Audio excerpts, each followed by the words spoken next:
Hey guys, it's Kevin again, and this is my review for The Leftovers, Season 1, Episode 9, The Garveys at Their Best. And this episode was really surprising. I was not expecting them to do a flashback episode. I really wasn't. I was not expecting this to be a flashback episode.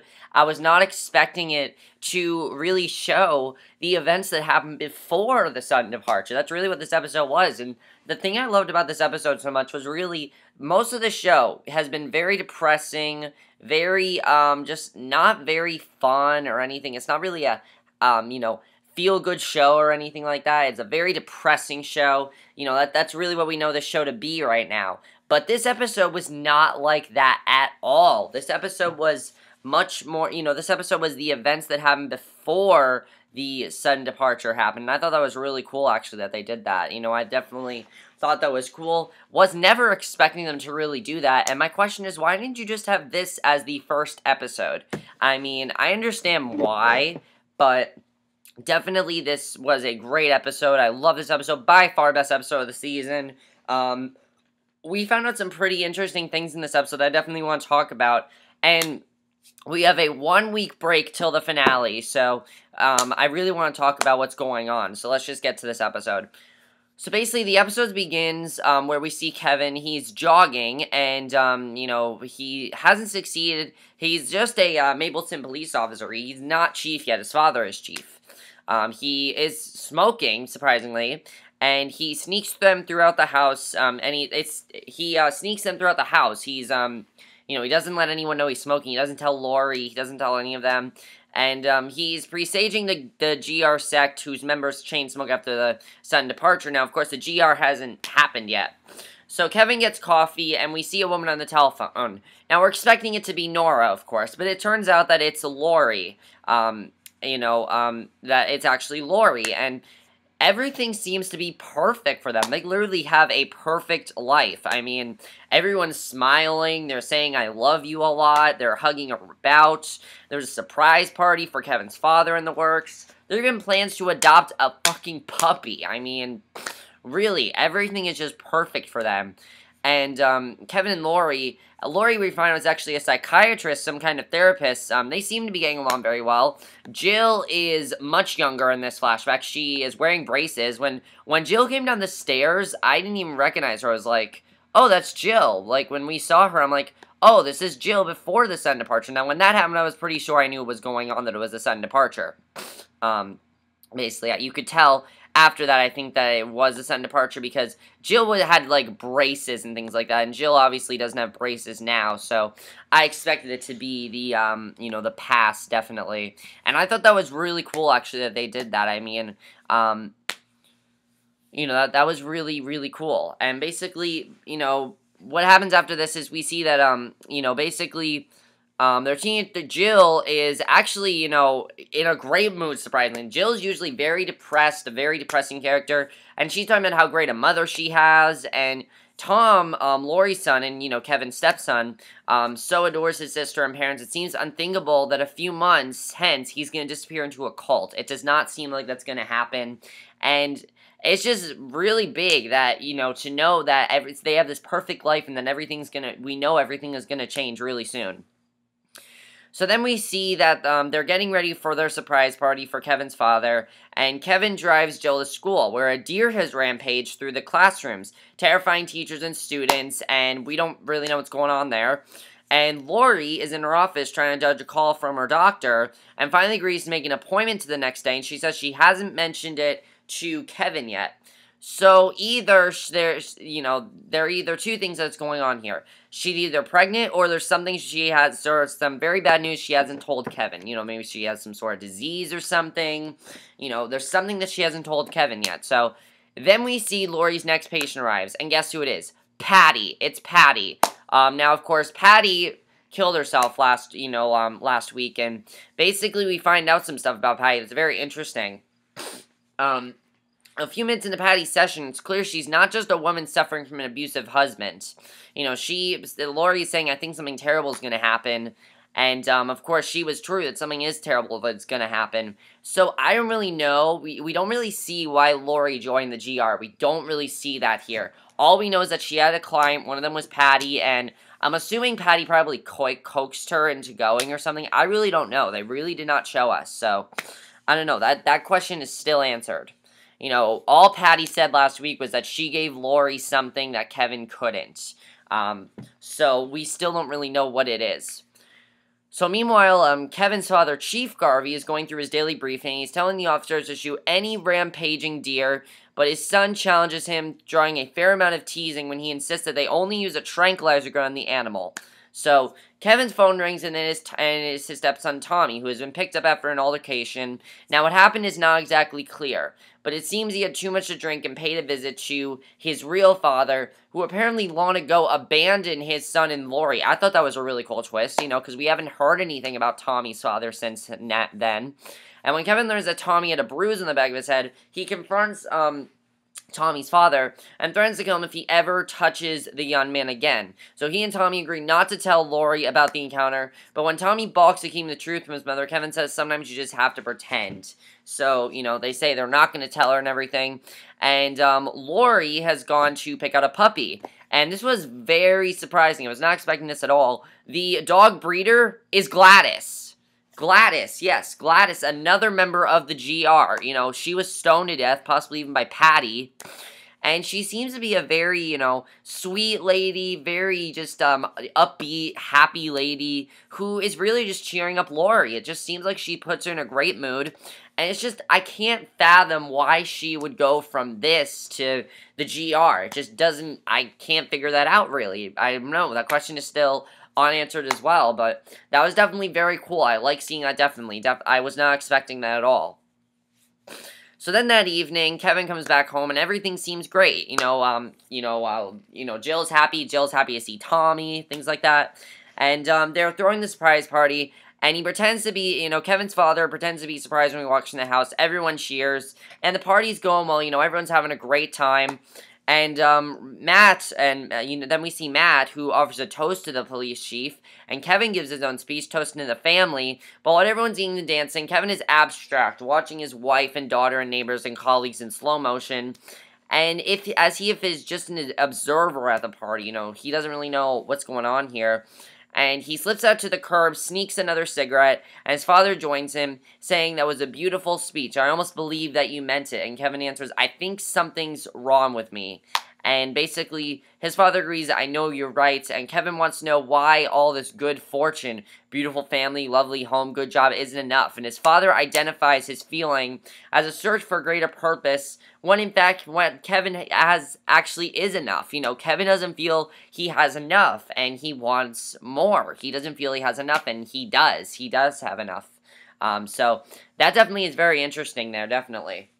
It makes sense why Kevin thinks he's going crazy, definitely. I think part of the reason why he thinks he's going so crazy is because of, maybe withdrawal, the cigarettes or something like that. I don't know. I think it's withdrawal, personally. I really think it's withdrawal because Kevin does not smoke in the current time. He doesn't. He does not smoke in the present. So I think Kevin going crazy and everything, I think that's a sign of withdrawal. I think that's what's going on there. I really don't know. I could be wrong, but I think it could be him going through withdrawal or something like that. I don't know, maybe he'll have a relapse or something. I really don't know. So then we see Laurie and Kevin getting ready for bed, and Laurie is saying maybe now isn't the time for a puppy, but Kevin says a dog would be fun. It would be a nice surprise for the children. So the next day, Kevin's out jogging, and Laurie wakes up Tommy, and he tells her about going to see his father, and says he's trying to forget about him.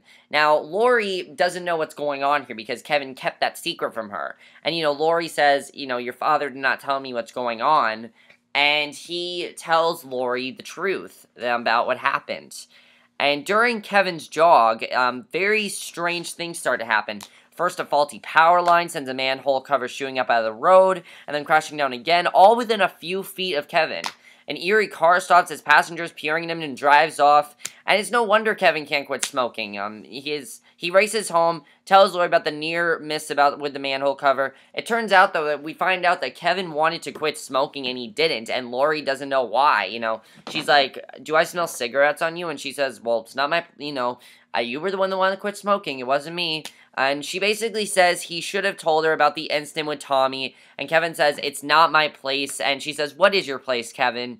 and the deer has gone trapped in the house. So he takes off to find the animal, getting his tranquilizer gun ready, and inside the house he heads upstairs where the animal is thrashing about. And, yeah, so there's a lot of argument between Laurie and Kevin, but he goes to find the deer, and he himself is so rattled, he can't even bring himself to shoot the tranquilizer gun and find himself running literally after the deer. And when the animal finally crashed out of the house, the deer runs into a street, struck by a car. The driver jumps out, telling Kevin the animal came out of nowhere, her car is wrecked, the deer is dying in the road, and Kevin shoots it with a bullet, not the tranquilizer gun. He offers the woman who's in town for a conference a lift back to her hotel, and that's where they go. They go back to her hotel. And when I say they go back to her hotel, they go back. They actually end up having sex. So yes, Kevin cheated on Laurie. That's partially the reason why she might want a divorce. I'm thinking Laurie went to the GR because she actually knew that Kevin was unfaithful to her. I think that's part of what's going on here.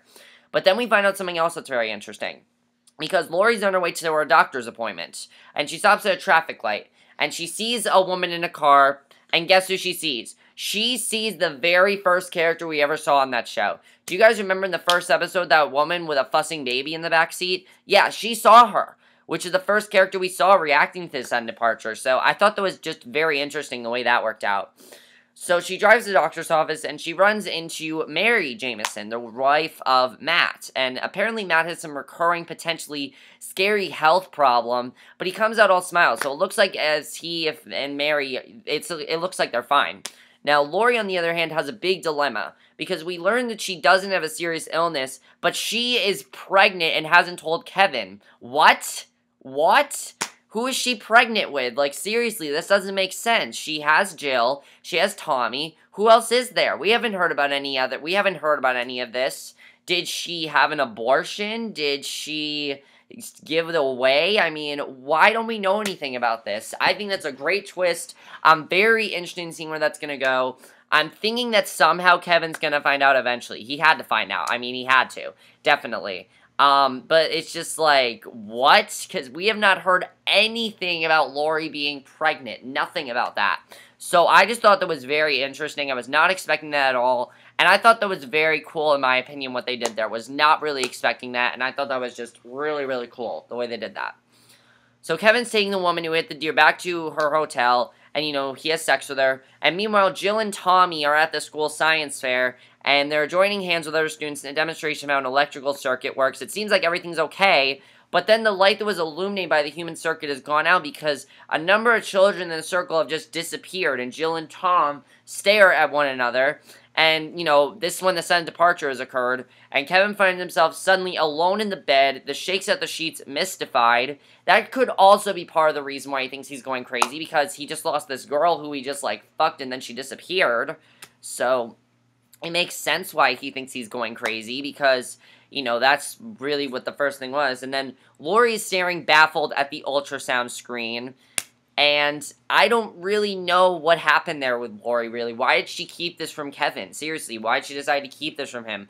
I don't know. Was there another man that, I mean, we know Kevin is cheated on Laurie with that girl, so was Laurie also cheating on Kevin? That's the other question here. I mean, it seemed like everything was perfect for them, and it really wasn't. I thought that was just very interesting. And let's get this subplot in this episode. We also found out Nora. We found out what's going on with Nora as well.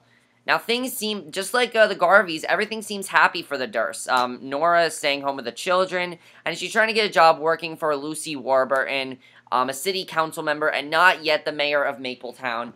And Nora is delighted with her two young children. Now, she feels her husband's very distracted. Now, we know why her husband's distracted, because he was cheating on her, obviously. But he's putting on a very fevered show of enthusiasm about her job interview. And the interview goes fairly well, actually. You know, Nora gets caught off guard by the question why she should get the job. And she blurts out that she wants something for me and commits to work relentlessly. You know, she says she wants something for her and commits to work relentlessly in the next months as if she has no family at all.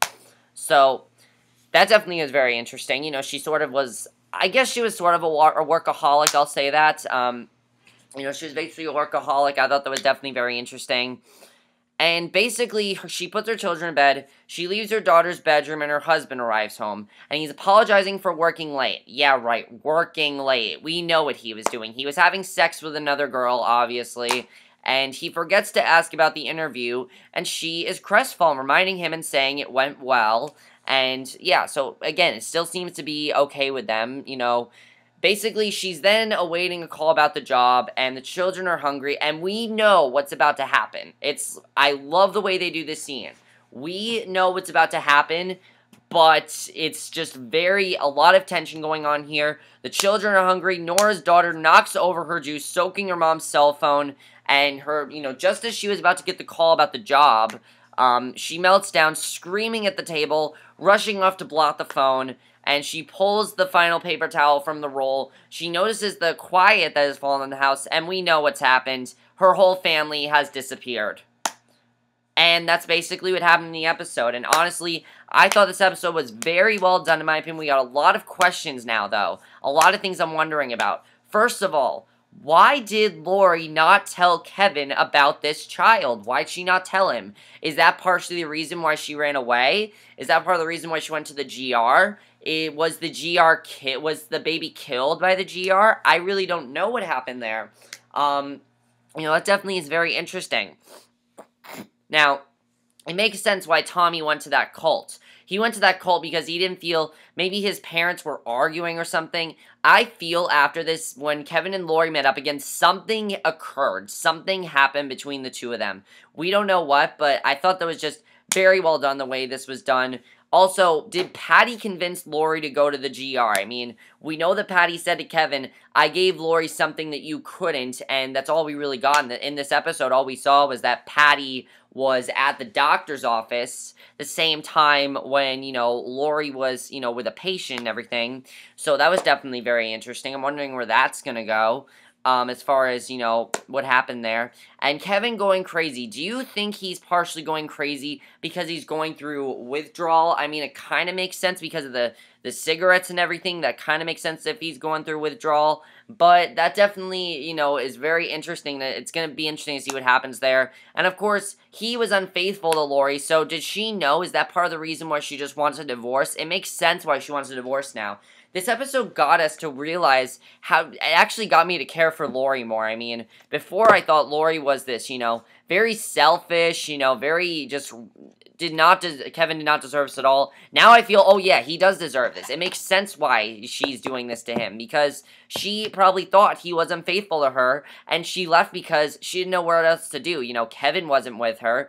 Jill suddenly went into that depression, which makes sense because she just saw, everyone at her school disappear. So that makes sense why she went into a depression. Definitely, that makes a lot of sense. So really, they just gave us a lot of answers in this episode. I'm really looking forward to the next episode, which is going to be the finale, which is not for 2 weeks, which I'm really looking forward to. I definitely feel this finale is going to be very good. I hope we get a lot of answers in this finale. Let me know what you guys saw this episode. What did you guys think of it being a flashback episode? Was it gimmicky? Did it work really well? In my opinion, it worked extremely well. We got a lot of answers to things I have wanted answers for, and I thought they did it extremely well. Love the way they handled it on this episode. Just very, very well done in my opinion. And this show is really getting better and better every episode. What do you guys think of this episode? Why do you think Laurie did not tell Kevin about the pregnancy? I'm very interested in seeing why. But that's it, my review. Hope you guys enjoyed it. See you guys in my next video, which will be my review for... Well, actually, it's not going to be a review. It's going to be my Emmy predictions.